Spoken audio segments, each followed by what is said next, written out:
I'm Donna Glee Williams, Center Fellow at the North Carolina Center for the Advancement of Teaching. And I'm here today for this education conversation with Sarah Shoemaker.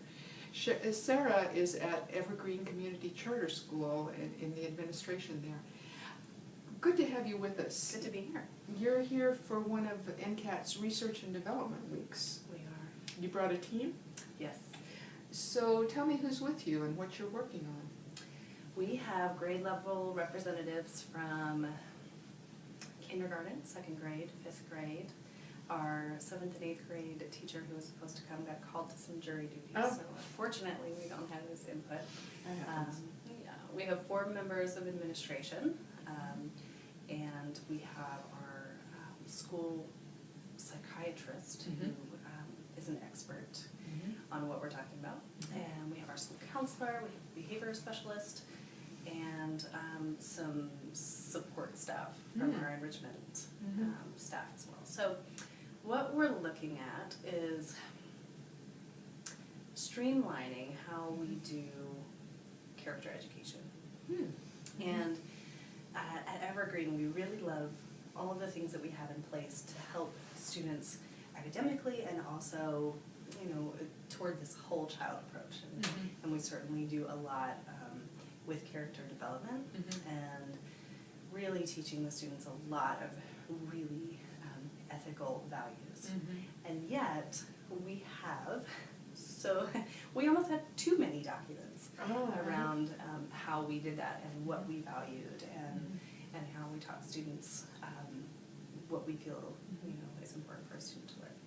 And so what we're doing is streamlining the habits of scholars as we have developed this week, this terminology. Habits of scholars that we feel are important both academically and relationally and for the self, for the person to develop as they become a student but also a global citizen. And so we've derived that list of these habits of scholars and now we're working on saying, well, how do we teach it and how are we going to measure it? So that was a pretty big investment on your school's part, bringing that number of your faculty together here in Cullowhee. Why was it important to you to do that task in that kind of way, where you brought that many people together?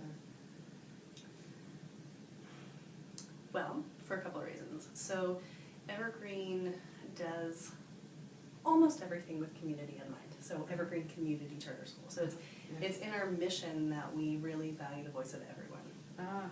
And this year, through a couple of different processes, we received feedback that kind of let us know that it was important that we start to think about this. And so we are a member of the Expeditionary Learning Schools Network. We're a mentor school in the country. And we were looking at a new credentialing process through the Expeditionary Learning Schools Network. And one of the criteria was a character education program. And when we got that and we looked at it and we said, oh my gosh, we don't have a character education program, really? So we had all of these things that we did, but we didn't have a succinct program.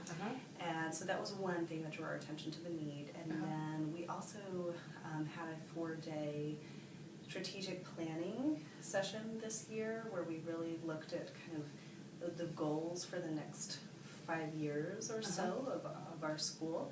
And again, in the spirit of gathering community input, we brought in parents and teachers and board members and community members and students even to talk to us about what they notice in our school. And character education, self-regulation, and discipline were among some of the feedback that we got. So very strong feedback and wonderful feedback. And so a lot of these things together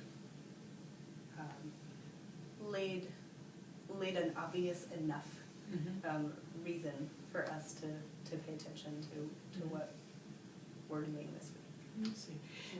And the NCCAT R&D structure puts your team together in a room for long hours of a day, and I wondered, what's that been like for you, that process of working in that tight a collaboration for so long?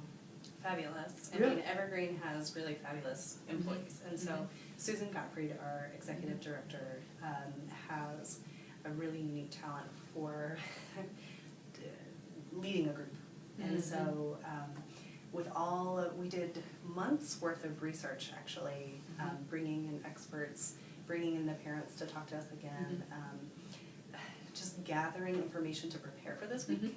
And so with everything that we had gathered, we handed it to Susan and we said, what are we gonna do in these 4 days? And so she really laid out a really firm foundation for what we wanted to accomplish, outcomes, and how we were gonna get there, and the processes that would require. So we've had a really great kind of scope for what we wanted to accomplish. Did a lot of homework first. We did a lot of homework first. Well, and I guess that would be another question for you. If you were talking to other school teams that are either coming to NCCAT for an R&D week or are contemplating coming to an NCCAT R&D week, do you have any advice on how to get the most out of that? I believe in the process that we did.